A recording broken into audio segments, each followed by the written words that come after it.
Di era saat ini, pernahkah dalam pikiran Anda terlintas pertanyaan, sebenarnya untuk apa aku ada? Apa tujuan dari hidup ini? Filsuf menyebut hal itu sebagai krisis eksistensial. Krisis eksistensial sendiri adalah momen ketika merasa asing dengan diri sendiri dan mempertanyakan ulang seluruh makna kehidupan. Ketika momen ini terjadi, banyak dari kita kembali menoleh pada satu hal yang sering dianggap sebagai warisan masa lalu, yaitu agama. Agama bukan hanya soal pahala dan dosa. Agama adalah peta kuno sekaligus kompas modern yang menemani manusia dalam pencarian jati diri. Agama adalah ruang dialog antara jiwa yang gelisah dengan Sang Maha Kuasa. Hari ini kita akan mendalami bagaimana pencarian makna ini dijalani oleh berbagai figur. Mulai dari public figure yang meragukan imannya, karakter fiksi yang tidak tahu bagaimana menjalani hidup, hingga perjumpaan antar umat berbeda keyakinan. Iya.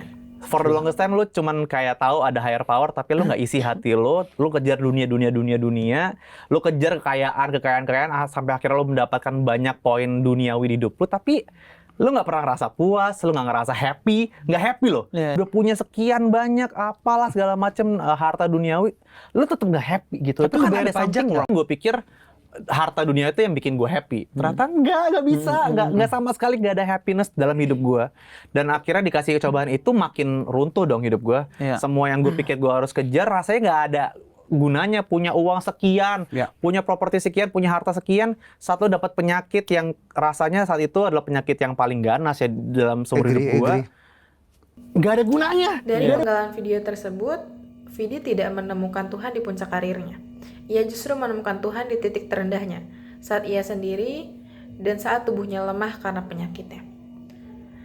Perjalanan Vidi ini mengingatkan kita bahwa iman sejati justru lahir ketika logika mencapai jalan buntu. Bagi Vidi, pencarian makna itu berakhir dengan penerimaan bahwa manusia yang mencari itu sendiri adalah bentuk ibadah yang autentik. Babi semua ya? Enggak kok Bu, di sini ada ayam juga. Tapi pancinya sama kan sama yang buat masak babi? Enggak Bu, di sini panci, penggorengan, pisau, talenan, sampai sendok garpu semuanya dipisah Bu, nggak jadi satu. Sini peraturannya emang begitu. Enggak deh. Sini babi semua. Ma, aku pengen makan di sini. Nanti aja di luar aja, di sini babi semua. Nanti aja di luar makan. Nggak apa-apa, Nu. Yang lain udah pada sholat tuh. Kamu sholat ya? Dalam keseluruhan videonya, Tenkatsu dalam pencarian eksistensialnya tidak mempertanyakan Tuhan. Ia mempertanyakan bagaimana menjalani hidup yang bermakna di tengah masyarakat yang seringkali hanya melihat label agamanya.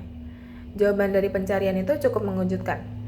Ia memilih untuk tetap berbuat baik, bukan hanya untuk mendapatkan balasan dari manusia, tetapi karena itulah inti dari ajaran Buddha yang ia pegang, yaitu cinta kasih yang universal. Sejak kita lahir kita memang berbeda. Jadi keberagaman itu memang, perbedaan itu memang harus ada. Tidak harus selalu menjadi sama. Pada dasarnya, pada intinya adalah menghargai. Menghargai perbedaan itu jauh lebih indah daripada memaksakan kehendak. Places of worship are not always boundaries. Moment of connection. All become part of life together.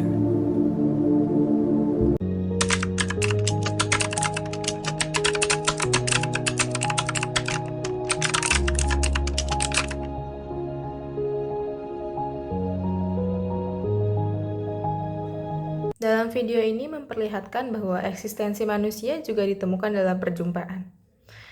Seperti yang disampaikan narasumber, yang paling penting adalah menghargai. Menghargai berarti meruntuhkan tembok ego yang seringkali membungkus agama dengan klaim kebenaran tunggal. Pada akhirnya, mungkin jawaban dari pencarian eksistensial kita bukanlah sebuah dogma yang kaku, melainkan sebuah undangan yang untuk terus berjalan, terus mencari, dan terus membuka hati bagi mereka yang mencari bersama kita, meski mungkin lewat jalan yang berbeda.